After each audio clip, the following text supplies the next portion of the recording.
Kita awali berita pertama, pemirsa. 5 kecamatan dinilai rawan terjadi kebakaran hutan dan lahan di musim kemarau di tahun 2024. BPBD Oku berkaca pada tahun lalu.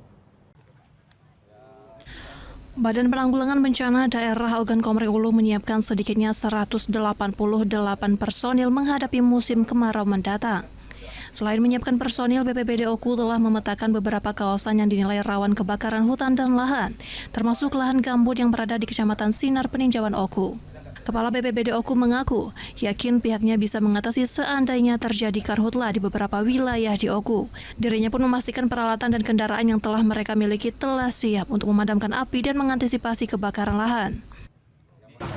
Kita mendapatkan tahun ini cukup tinggi animo dan daya dukung dari seluruh stakeholder, baik dari BPBD-nya sendiri yang dimandatkan untuk menjadi leading sektor di penanggulangan karhutla ini.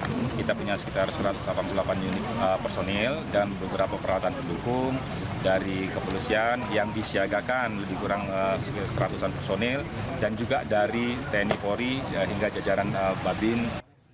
BPBD Oku mengaku telah diberi komitmen beberapa perusahaan dan stakeholder untuk mengantisipasi kebakaran hutan dan lahan saat musim kemarau dan menyiapkan posko di setiap kecamatan. Dari Ogan Komering Ulu, Widori Agustino, iNews melaporkan.